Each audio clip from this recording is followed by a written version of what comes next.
Welcome back. We are live once again with another Johnny Torch broadcast. Coming to you live from stately Torch Tower, high above the rainy metropolis below, as we have some inclement weather, so to speak, here outside stately Torch Tower. But we still will bring you another Torch News Roundup, number 101. Torch News Roundup 101, Lessons to be Learned. This should be called. Torch News Roundup 101, coming off the heels of our big 100th broadcast. You should check that one out if you haven't yet. Last week's show was our big anniversary show. Johnny Torch Live number 106. 106 altogether. We've done 106 live shows. I always wonder if I should start the show with some kind of... I could be the Dolph Ziggler of the... of the YouTube community, because I always wonder if I should start the show doing somebody else's shtick, like greetings and salutations, and or how's about what's crackin' peeps, or this is Johnny Torch with another video. I could steal everybody else's gimmick, and no one would care because they don't know who I am. But no, I just stick with my original opening. I've always had a hard time trying to come up with a good opening. I mean, some other broadcasters got some cool stuff that they come up with to sort of signal the start of the broadcast. But I just give you a very warm welcome. I'm glad for you guys to be here. Those of you who do tune in, those of you who do stick around. And without further ado, let's get going to the news. We don't have too many subjects, but as I always say, once I get started, I get long-winded, so I'm sure there'll be plenty of discussion. Should you choose to join it, we have the chat room open. I'm not a very big chatter. I don't know what I would do if I had a bunch of chatters in the chat room, because I'm just a mild-mannered guy. I don't chat as well as I just read the news. But if you find that entertaining, hey, let me know that you're watching, and I will try to interact with any and all audience members. Here we go with the first story in our queue. We have the Birds of Prey movie with some vital information being dropped by The Wrap, I think it is. The Wrap has disclosed the synopsis for the Birds of Prey movie and confirmation that the villain of the piece will be Black Mask. This to me is good news. I think this is exciting. I think they could have went with Penguin, but since Penguin is, I think his stock has rised or been raised. I guess if we're trying to do this grammatically correct. I think his stock has been raised since Gotham, and they want to probably, put him in a Batman movie rather than, shuffle him off to some supporting status in a ensemble piece. So, I think that's a good idea. I would like to see Penguin return to prominence in the Batman villains. It gets tougher and tougher as the time goes by, because he was a cool villain, and then there's sort of a campy element to him with, that they didn't shy away from, to their credit, in Batman Returns, with the penguins with the nuclear packs on their back and umbrellas that do different things. That goes back to the 60s, and that's kind of really a real big part of the Penguin's character. And I'm glad they're not just gonna, relegate him to the past, that they're still gonna try to use him. But then again, like the Joker, they really haven't gone with a gimmick, the gimmick villain like the Joker with the joy buzzers that fry people and whoopee cushions that explode or whatever. And so the Penguin, I think if he is in the Batman, the new movie, he's probably just going to be what they've made him in the comics in the past 10, 20 years, which is basically just a gangster with a long nose and, sort of trades off of the, nickname the Penguin. But anyway, getting back to this story, we have the Black Mask, who is sort of I'd like to say C-list Batman villain. He's pretty cool. He's another gangster crime lord type. I think he would fit in well with a Birds of Prey movie, because I don't think you want to put a you know, like a Clayface or a Bane or a Mr. Freeze. You know what I mean? Those are the type of villains that I think you really need Batman for. Particularly since most of them haven't even, you know, ever fought Batman in a live action movie. But someone like Black Mask, arguably Penguin, maybe Riddler, I think those are the type of villains that would probably suit something like this a little bit better. The synopsis that was leaked reads, after splitting up with the Joker, how could Harley Quinn split up with the Joker? That's not possible, especially after the relationship we've seen with them in Suicide Squad. It wasn't shown as a very dysfunctional relationship, to the chagrin of many. I don't really have a problem with a non-abusive Joker. A lot of people think that Joker has to be like, you know, constantly mistreating her. I think the Joker, at least originally as intended by Paul Dini, he's sort of laughing at his own joke. He's sort of stringing Harley along that he might throw her a crumb of affection, but he really, you know, when push comes to shove, he really values his own skin above her. And it's not that he sees her as an equal. So I don't really like the Joker that is, you know, physically abusive or something, because people try to compare their relationship to like a physical domestic abuse situation. I don't think that's the case. It's just the Joker having his private little joke. He's stringing her along while the laugh's on her that she's not ever going to get the kind of commitment or, you know, genuine affection from him that, you know, she would like. I'm being a little distracted here because my fan is falling off the table. Okay. Live television, folks, live broadcasting. Okay, so let me know what you think. I mean, is this a pretty good... Oh, wait a minute. I haven't finished reading the synopsis. Here we go. After splitting up with the Joker, Harley Quinn and 3 other female superheroes, Black Canary, Huntress, and Renee Montoya... Wait a minute. Since when is Renee Montoya a superhero? Now, I know they're going to... At least in the comics, they made her the Question. I hope they don't make her the Question here, because I don't want the Question to be introduced in live action without being the original guy. I don't remember what his name is. But of course, it was an original Question. He was a male Question. And then, of course, they race changed him and so on and so forth. Black Canary, Huntress, and Renee Montoya come together to save the life of a little girl, Cassandra Cain, from an evil crime lord. So, and of course, the crime lord being Black Mask. And of course, this would fit into what Grace Randolph said. I could steal her intro too. Hello! But I kid because I love. But yeah, this would make a child Cassandra Cain. So while everybody was saying Batgirl, Batgirl, Batgirl, no, not really. We've got a child Cassandra Cain, which I believe was in the comics. Again, don't ask me about anything in the modern age. I haven't read very much in that, you know, era.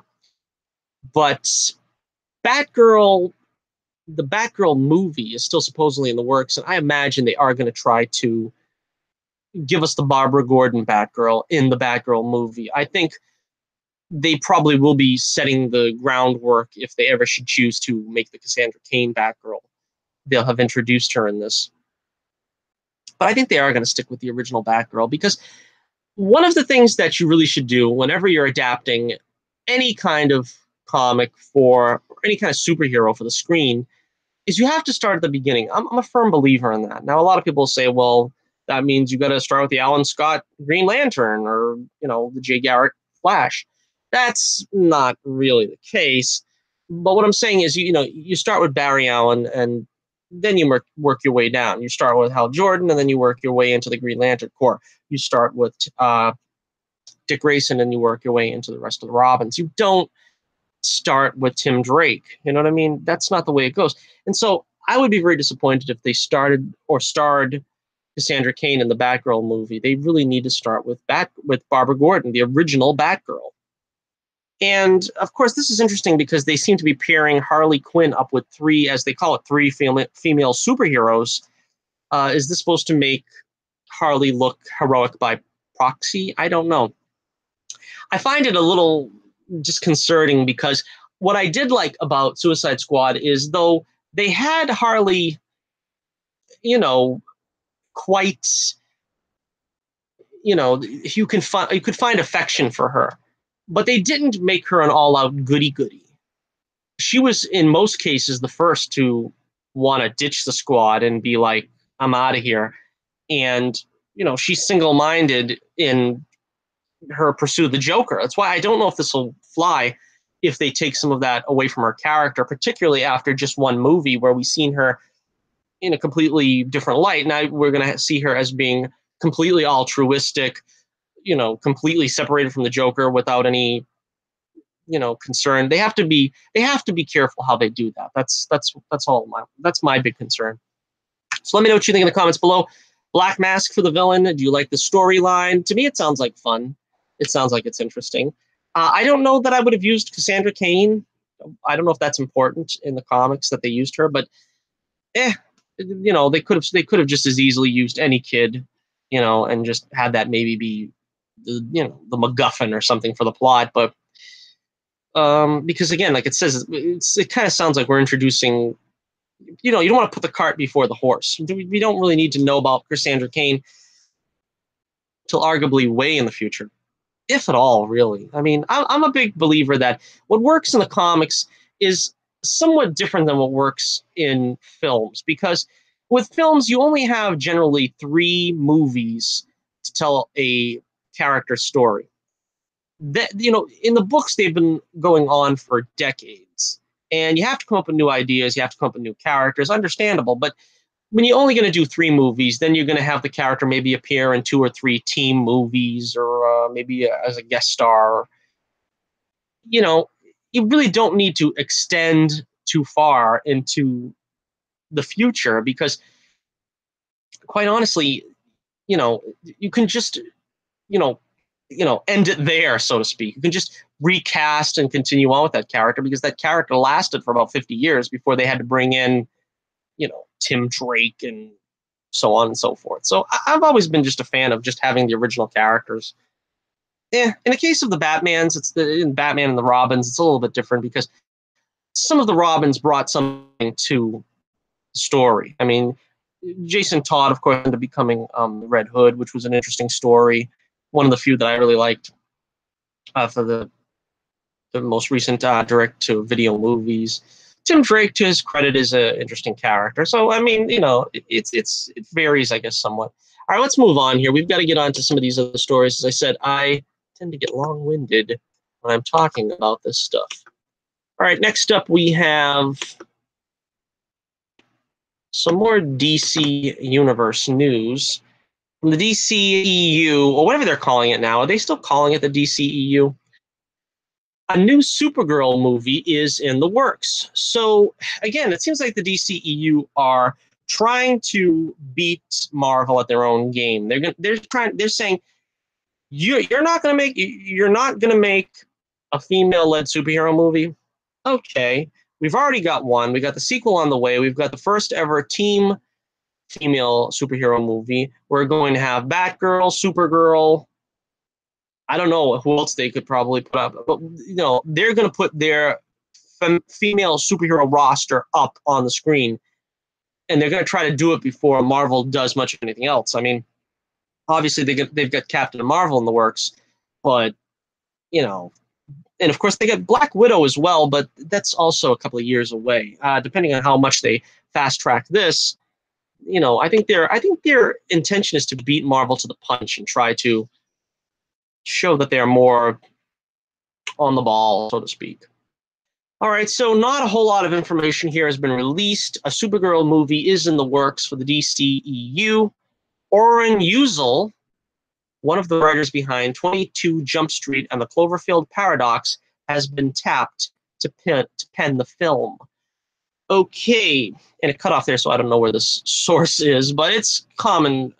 It's been a story that just came out yesterday. Unfortunately, we all know it's not going to star Melissa Benoist.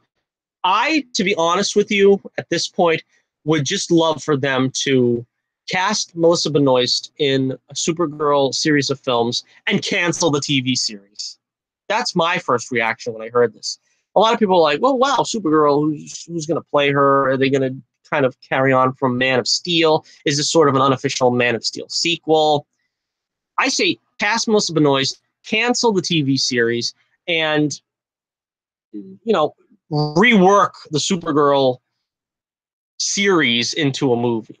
And we could cut all the Bertolini garbage out. Maybe have a cameo of John Jones. David Harewood is one of the few redeeming qualities of that show at this point. But apart from that, just forget everything else. Just forget everything else, and we'll just say she moved on. She moved to Metropolis. She's working with, I don't know, we put somebody else in it, like maybe Lucy Lane. They already had Lucy Lane on the show. I guess they could maybe resurrect that character. Not that she was dead, of course, but I'm saying bring her back. I don't know. That's what I would do. That's what I was hoping for when I saw this news of a Supergirl movie. What do you think it's going to be? Will they repeat the mistakes of the original Supergirl movie? Is it going to be without Henry Cavill? A lot of people are saying that there's this doubt that Henry Cavill is going to come back or something. I mean, from what I hear, he's in love with the part. I mean, he wants to play Superman the worst way. I don't really see why everybody is acting like they're trying to minimalize him and marginalize him more and more. He hasn't gotten a chance, apart from like the last 45 minutes of Justice League, he hasn't gotten a chance to play Superman. He's been playing the Zack Snyder zombie. So give Cavill a Man of Steel 2. I don't really know what they're waiting for to greenlight it. I think the problem is Superman's a difficult character for them to write. On the one hand, it's the same thing that we were talking about before. They don't want to appear cheesy. They don't want to appear like, the guy that gets the cats out of the trees and then, moralizes his role in the universe. They want someone that Snyder brought to them, which was a conflicted soul that's, world weary and heavy-handed.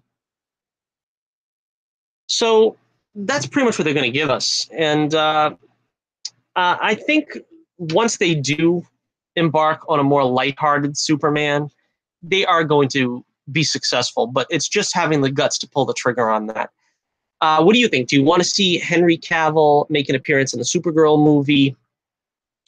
Is that going to kind of add to the stigma of sort of what happened in the TV show where they didn't show Superman until the second season and they kind of, to many people's chagrin, emasculated him to sort of show Supergirl's dominance?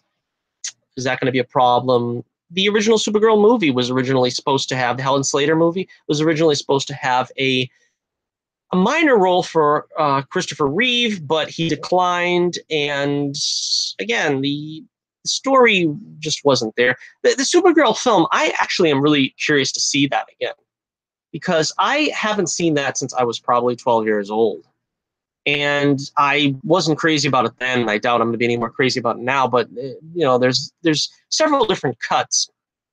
I believe there's at least 3, and one of them just came out, I believe, on Blu-ray not too long ago. And for the sake of nostalgia, I probably would like to check it out. But I've got other things that are more pressing to do, and I don't know that I would make watching Supergirl, the Helen Slater film, a main priority. But from what I remember of the film, it felt like it was part of that Superman universe. You had Jimmy Olsen in it. Helen Slater was, good in the role. What's his face? What's that guy's name? The Shakespearean actor there, Peter. Oh man, one of the biggest actors. I can't remember his name. I'm gonna stop the show cold until I can remember his name. Peter. No, I can't remember his name. I'm sorry, but maybe is it really? No, I don't know. I can't remember his name.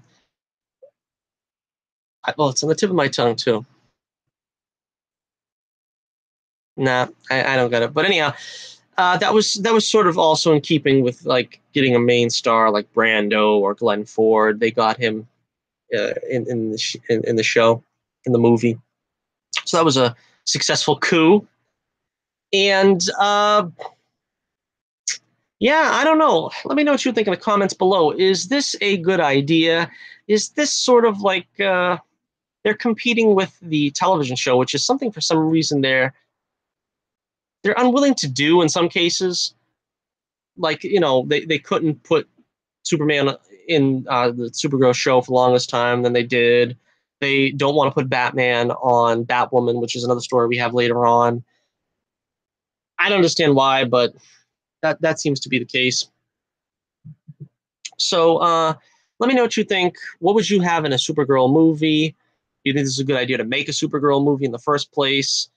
Are they going to completely mess up, or are they going to stick to the Kara Zor-El story that I guess is the popular version now? I hated the Peter David version when I was a teenager, and they did the whole revamp thing there because the original Supergirl was killed. DC Comics was honestly kill crazy back then, which is why I sort of grew up more Marvel oriented, because I didn't like how they could just callously, Supergirl's dead. Nope, sorry, she's dead.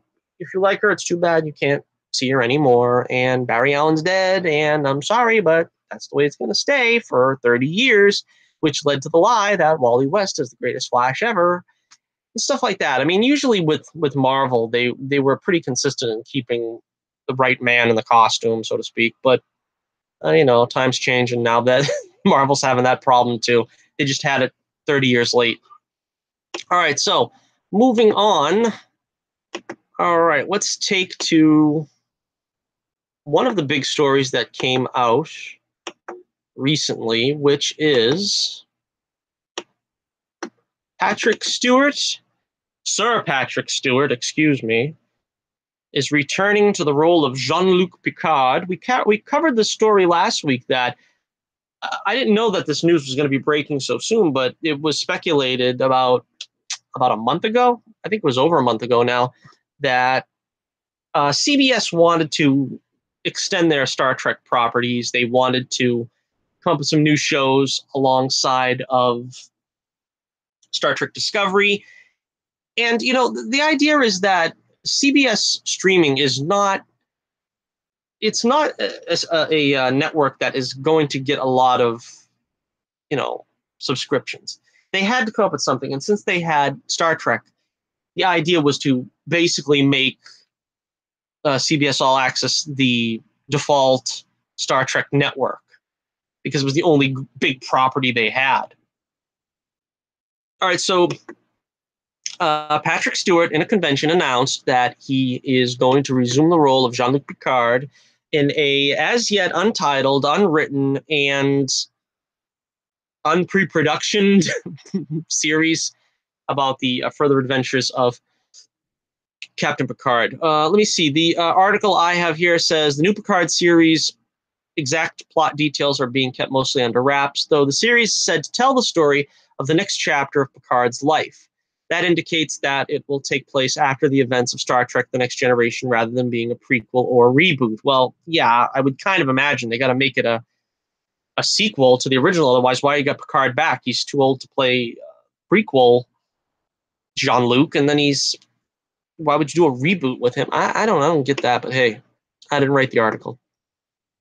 The Untitled series hails from Alex Kurtzman, James Duff, Akiva Goldsmith. These were all the usual suspects. Michael Chabon and Kristen Bayer. Kurtzman, Duff, Goldsman, and Chabon will also serve as executive producers on the series, along with Stewart, Trevor Roth, Heather Hayden, and Rod Roddenberry. Oh, Rod Roddenberry's in there. CBS Television will produce. The new series does not currently have a premiere date. Okay, then on Twitter, Sir Patrick issued the statement. I will always be very proud to have a part. I will always have. Oh, here we go. Reading is fundamental. I will always be very proud to have been a part of Star Trek The Next Generation, but when we wrapped that final movie in the spring of 2002, I truly felt my time with Star Trek had run its natural course. It is therefore an unexpected but delightful surprise to find myself excited and invigorated to be returning to Jean-Luc Picard and to explore new dimensions within him, seeking out new life for him when I thought that life was over. Well, that sounds pretty exciting. All right, let's see. During these past years, it has been humbling to hear many stories about how the next generation brought people comfort, saw them through difficult periods in their lives, or how the example of Jean-Luc inspired so many to follow in his footsteps, pursuing science, exploration, and leadership. I feel I'm ready to return to him for the same reason, to research and experience what comforting and reforming light he might shine on these often very dark times. I look forward to working with our brilliant creative team as we endeavor to bring a fresh, unexpected, and pertinent story to life once more. Okay, so, well, there's more to this article. Let me see. Um, Stewart played Picard throughout the Next Generation 7-season run, as well as in 4 Star Trek films. News of the series order comes less than 2 months after it was reported by CBS TV. Studios were developing multiple shows set in the Star Trek universe. Other shows that were reported to be in development at the time include one set at Starfleet Academy, as well as a limited series based around the Wrath of Khan story.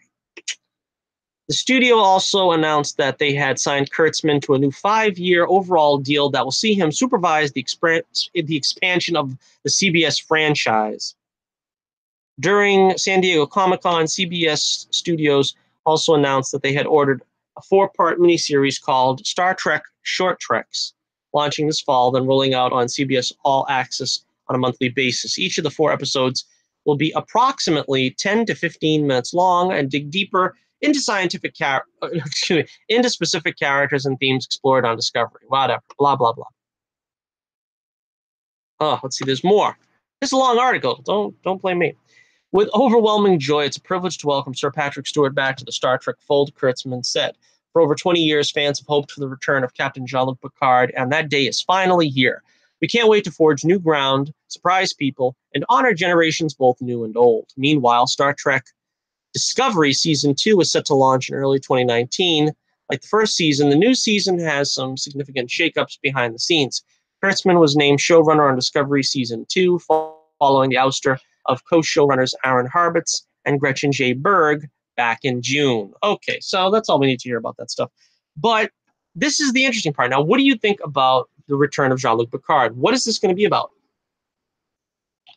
Again, as I said, full disclosure, not the biggest Next Generation fan, so I couldn't quote you chapter and verse. I know they had glimpsed a possible future in the final, I think it was a 2-parter, it called All Good Things, I believe, where Q sort of took him to his first season on the Enterprise, or his first, year on the Enterprise, whatever it was, then to the current time, then to the future, like 20 years in the future or something. And I don't know. I mean, I imagine we're going to want to see other members of the crew. I imagine they can get them back. I mean, we talked about this before, but we can get Geordi back. We can get the conclusion to that B4 story, and have a return of Data. The problem with that is that it's going to be difficult to explain what happened to Data, seeing as how we waited 20 years to finish that story. It's like, well, he's had 20 years to evolve, and now is he back to being the actual Data, or maybe he did? I don't know. I always liked and was hoping that they would explore, which they pretty much kept away from this like the plague, but the original romantic underline of Dr. Crusher and Captain Picard. I think they really wanted to do the, sort of the Captain Kirk thing where he was just a free agent and, there was no woman to tie him down. But, I kind of felt that they dropped the ball on that, so I would like to see them pick that up again. I guess they did that in the All Good Things. They showed that they had been together at some point. I would like that to be, I always thought they made a good couple. And, they always played it that they were very professional. I want to see the passion. I want to see the passion of Picard. Picard's passion. That's what the show should be called. But, I have a feeling they're not going to be together. I think this is going to be sort of an exploration of this is sort of what they tried to do in Wrath of Khan, although they did it way too early. They did that storyline of Kirk turned 50 in Wrath of Khan, and suddenly he was an old man. He was washed out. He was, the universe is meant for the young, and all that stuff. But the guy was only 50 years old, and even by 1980 standards, that wasn't that old because in real life, uh, um, Shatner was about 50. I think he was 52 at the time of the Wrath of Khan's shooting. So he wasn't an old man. He was still running around TJ Hooker and stuff. He was still, he still had like 5 more Star Trek movies to do after Wrath of Khan. But I don't know. It was something that they played with, but I think that was a little too soon. But that's probably I think the take they're gonna go after with Picard. It's gonna be what becomes of him when his whole life has been commanding a starship. Does he want to, plant crops on the farm with his brother? I think his brother's dead. I guess I don't know. Like I said, I don't remember the show, but that's kind of where they left it. Was like, is he gonna have a peaceful life? Is he gonna, settle down and finally have kids and stuff? Is like that's the kind of thing that they were playing up through the whole series and the movies. At least from what I seen, what I remember of him, he was always sort of a I don't want to say a melancholy figure, but one of sort of what his life could have been. Again, that's a subject for Wrath of Khan, but that scenario didn't work as well, I don't think, with Kirk, because Kirk was happy to do what he was doing. He I don't think he really felt the conflict of what my life could be or could have been or should be or something like that. But they kind of imposed it on him. I think that kind of storyline does work better with Picard, though. And like I said, we could see Jonathan Frakes come back. I'd love to see that. I always like their relationship too. Frakes is a great actor. Frakes was a good character as Riker. I thought he was really good. I liked his relationship with Data, Riker. That was one of the highlights I had of the original series. But then the question is, well, where does any action come in? It can't just be this intellectual exercise of aging, But I think that's kind of where it's going to start. Now, does Picard get his own ship? I don't know. There's not so much. There's only so much you can do if you're going to have him landlocked in a Star Trek series. The idea of Star Trek is to trek across the stars. It's sort of like having Star Wars, where it's just all, you know, commerce guilds and stuff like that. But let me know what you think. That's what the title of the episode is. It's Picard Returns. Make it so or make it soy. Are they going to just, wimp out the way they did on Star Wars with The Last Jedi? I was thinking, I remember I don't have the transcript of what Stewart said, but he did say something along the lines of, this is not going to be the same Picard that we left 20-ish years ago, 18, 20 years ago. And that makes sense because, of course, time moves on and you can't expect the character to be exactly the same. But that therein lies the fear. Therein lies the greatest fear. Now, are they going to try to improve upon what everybody loved about the character? Are they going to try to, that old cliche of they're going to try to turn the character's motivations on its head? Are they going to try to circumvent expectations? All that crap that they did in The Last Jedi. Are we going to see that here? Or are they going to be smart about it? Are they going to give fans what they wanted?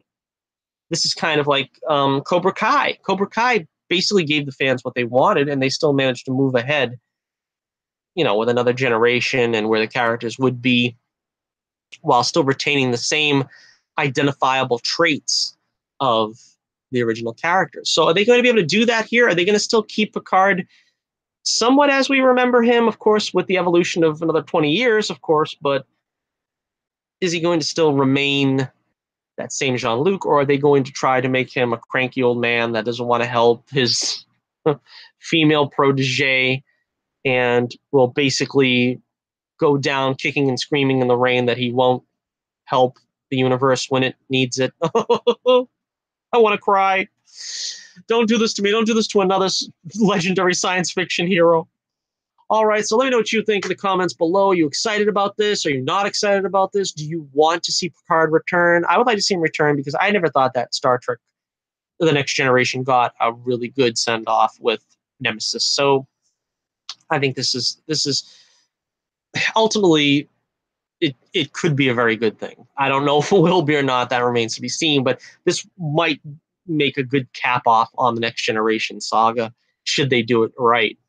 All right, make it so. And we'll move on now to our next story. We're going to stay in the science fiction realm here. We got a little bit of news about this, not a whole lot, but apparently Jon Favreau's Star Wars live action TV series, which is remaining unnamed at this point, is reportedly going to be one of the most expensive series to shoot in history. $100 million for 10 episodes of the series. Now, this is something that George Lucas was trying to do back in the day, but he did bemoan the fact that it was almost impossible to get, movie-style effects and in a good budget for a TV series. But Disney, of course, got deep pockets, and they are going to empty them if they need be to facilitate Jon Favreau with the means to make a great Star Wars TV show. We hope. The rumor is that the storyline will center on the planet Mandalore following the Empire's defeat in Return of the Jedi. So that's Boba Fett's people and Jango Fett's people, and what becomes of them after the events of Return of the Jedi. And the Empire is no longer, I guess. Again, I'm not a big EU guy, so I don't really know what happened to Mandalore. The Siege of Mandalore is supposed to be, a popular EU story. I don't know. I don't really know. But what do you think about this? Does this sound interesting? Personally,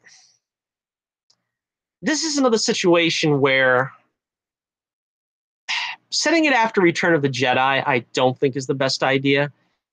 Because I think the best thing you can do for the post-Jedi era is animation. I say, you do an animated series about the adventures of Luke Skywalker, Han Solo, Princess Leia, 3PO, R2, Lando, Chewie. Give us all that in an animated form, because I think people wanted that way back in the 70s. I remember hearing rumors that, I read about it. I was too young, of course, to heard it firsthand, but I heard rumors that the Star Wars holiday special was the Boba Fett portion, that segment, the animated segment, was basically to test the waters to see if they could, get a Star Wars animated series to fly. But of course, in that day, animation studios were not very, you couldn't do a whole lot. Of course, things are different now. But back in the 70s and early 80s, you didn't really have too many choices. So I would say that is what fans really want at this point. We got to see the Clone Wars, and we're going to continue to see the Clone Wars because we get another season of that, but we're never going to see the further adventures of Luke Skywalker, and since we pretty much got crapped on with The Last Jedi and the sequel trilogy, that's still a very open place to visit, is the early proceedings before, or I should say after, Return of the Jedi. Part of the problem with that is it never really goes down all that well. I think in some cases, a lot of people are thinking now maybe we should have just ended the whole thing with Return of the Jedi. I would like to see the further adventures of Luke Skywalker, but it depends how they do it. If they're going to try to have it meet up now with The Last Jedi and the events of The Force Awakens and The Last Jedi, no. That's that's a fallacy to try to play up to that, because it was a failure. You don't really want to lead up to a failure, because you're gonna get off of one foot already in the grave. All right, but let me know what you think here in the comments below about the upcoming live action Star Wars TV series to debut on the as yet unnamed Disney streaming service that is to be out, I believe, next year. There was also news, I didn't take any of this down, but Captain Marvel, I believe, will be the first Marvel / Disney property that is going to go straight to the Disney streaming service. And they're going to bypass Netflix because Netflix is no longer going to carry Marvel characters. Not big, not a big story, but let me know what you think in the comments below. And we have our final story of the evening as we look to wrap things up here. The Batwoman casting controversy. Oh, yes. You didn't know that there was a controversy? There's a controversy. Because there's always a controversy, isn't there? Everything's controversy. All right, so for those who've been living under a rock and don't know at this point, the CW, Land of the Hot Lesbians, have commissioned a actress to portray Batwoman, who is a lesbian in the comics. For those of you who don't remember Batwoman in the comics, I think in the 50s, she debuted as Kathy Kane, a debutante or something, and she basically had the role, I think, of Batgirl, just to swoop in every once in a while and help out the dynamic duo and then swoop back out of their lives. And by the 60s, Batgirl was introduced, to be a more cutesy, teeny bopper type character to go alongside Robin. And Batwoman was pretty much forgotten for 30 years. There were a lot of stories that went off and on about the character, but she was basically forgotten for a good 30 years. Then she was reinvented in, I don't know, the early 2000s, I think it was, as a lesbian, had a whole backstory, and this and that changed. All right, so now they're going to pick up the ball and try to do that here on the CW, which, of course, they've never met an LGBTQ character that they didn't like and try to foist upon an unsuspecting public. The actress chosen for the role is on the left here, Ruby Rose, not to be confused with Ruby Riott, which I honestly, for a second when I read the title, I thought they had chosen her. Although Ruby Rose has almost as many tattoos as Ruby Riott, so I don't know. Let's see. Let me read the notes here. Ruby Rose's casting comes after the network made it a priority to cast an openly gay actress to take on the role. Because, of course, you can't have... It's not acting anymore. You have to have an actual gay actress play a gay character. Otherwise, you're some kind of sham and you're lying to the public and life is not worth living. I don't know. Rose's credits include Netflix Orange is the New Black and features The Meg. That's that like shark movie or whatever it is. I don't know. Yeah, I seen the trailer for that. That looks interesting, but I don't know. Pitch Perfect 3 and John Wick Chapter 2. I hear those John Wick movies are popular. I never seen it. Rose, also a model and recording artist and former MTV VJ, is repped by UTA, whatever. CW boss Mike Pedowitz confirmed that they've ordered a pilot of the show. So they're not fooling around. They are going to try to get a pilot made of the show and see to it that there is yet another CW show, another Arrowverse show in the CW. Again, my fan is malfunctioning. What is wrong with this here? It is still a heat wave here in the Northeast. All right, so now where you may ask, you may well ask. Oh, wait, I got some more notes here. They ordered, this is from the Batwoman website, by the way. I do have the source this time, so here we go. They've ordered a pilot of the show with the goal being a second half of the season run, according to Deadline, with the show taking aim at a mid-season pilot. Filming of the pilot episode could be expedited, regardless with the addition of a sixth night of original programming. The likelihood of Batwoman becoming a reality is inching closer and closer to reality. Okay, so we all know this is going to get greenlit. It's got to get greenlit. The CW is not going to turn their back on what is supposedly the first starring LGBTQ superhero. I mean, there's a case to be made that Sarah Lance is the star of Legends. So saying that this is the first starring character, I don't think so. Now, where does the controversy come in? The controversy comes in where a lot of people are complaining about the casting of Ruby Rose. Wasn't it a Snow White character? I think it was Snow White's sister, wasn't it, or something? Ruby Rose and Snow White. I don't know. That just struck me. But there's been some controversy saying that Ruby Rose is not a good actress, to be totally honest, and that actress on the right here, Ashley Platts, would be more suitable. That she also has a background in, I don't know, martial arts or yoga or some kind of physical training that would make her a good fit for the role. I think I would probably have been more happy to have Ashley in the role because she actually looks more attractive.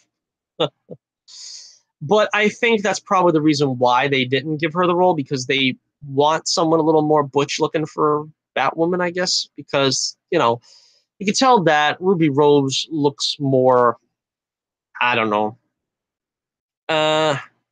Well, we'll just leave it at that. She looks more, And I don't know. I mean, if this casting is not that good, then the show will suffer.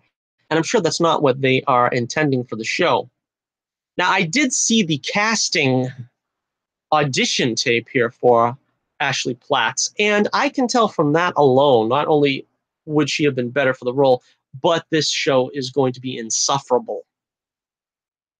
It sounds like it is more of the most inane SJW garbage that you're ever going to want to hear.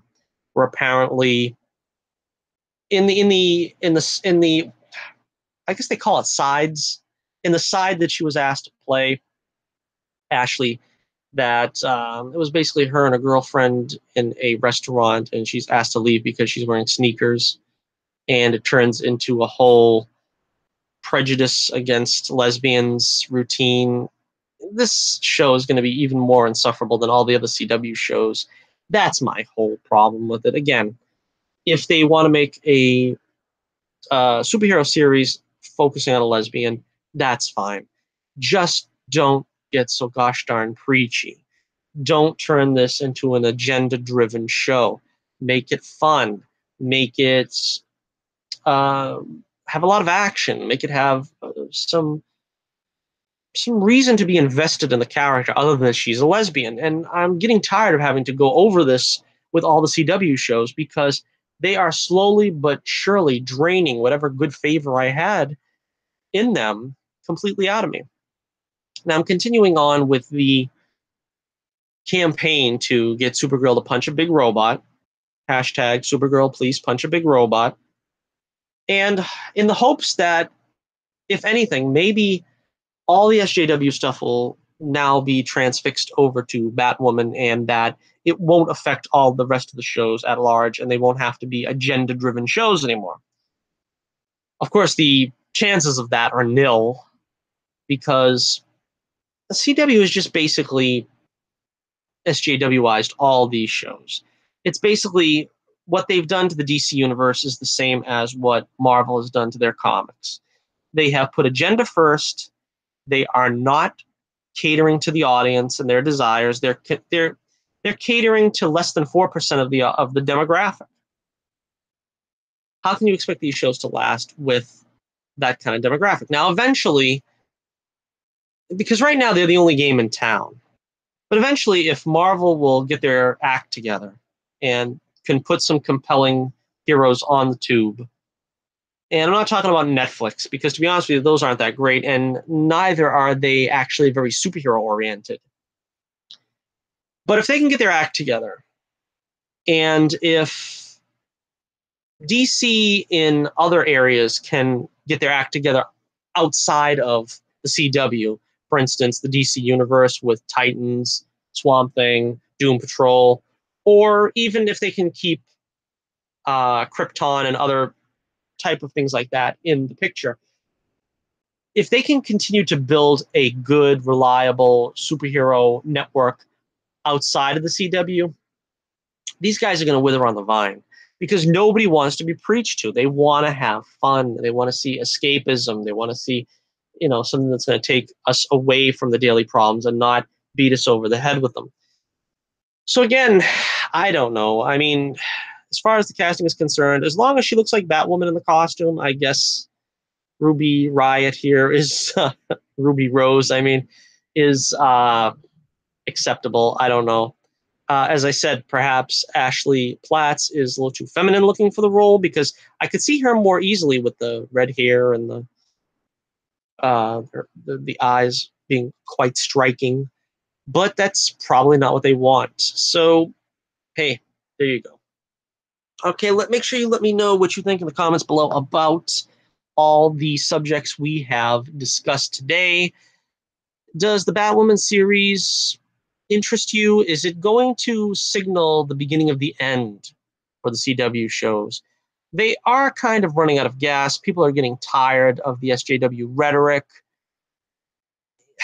I mean, The Flash is probably the least right now, but all of them have been affected by it at some point, and I don't see how they can last too much longer, especially if they continue to double down like they're doing.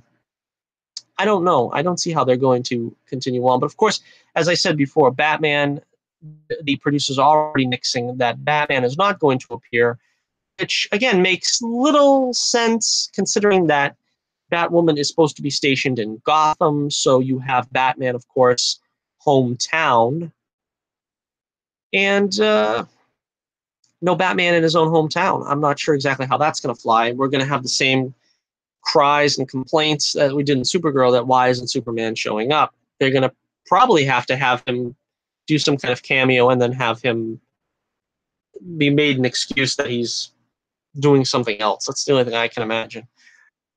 But again, let me know what you think in the comments below for the Batwoman casting. Okay, so there we go. We wrap it up here for another week. I thought there was a pretty good amount of topics to cover, but should there be another amount of topics worth covering by Saturday, we'll do another show on Saturday of the Torch News Roundup. The only way to spend your Saturday here with us on Johnny Torch Live. But if not, I don't know what the next topic will be. We might do another ranking video, as I said. Those are not very popular. I still have no views on my Batman and Indiana Jones ranking videos. So I think ranking videos, I don't think they get a lot of views. So I don't know if I'll do one on Saturday, but we might get enough news stories to kibitz about in the interim between now and Saturday. So once again, please check out the link in the description below. You can check out the adventures of Bullets Bourbon Comics, my masterpiece, the greatest comic book series ever created in the history of the written page and the artistic expression. But I might be a little prejudiced. So check that out. You can see a free preview on my website. The current issue up there is Street of Dreams, where the evil and nefarious Pencil Neck teams up with the criminal mastermind Carrot Top as they plague Stark City's protector, Bullets Bourbon Private Eye. I'm going to try to get another issue of that out as soon as possible. I'm not sure exactly how long that'll take. We've also got my Twitter link in the description below. You can keep up with all the ongoings on Twitter that I provide. The source of entertainment and ribald excitement that you've come to know from Johnny Torch. And once again, thank you. God love you for being here. If you watch the show, you're always appreciated.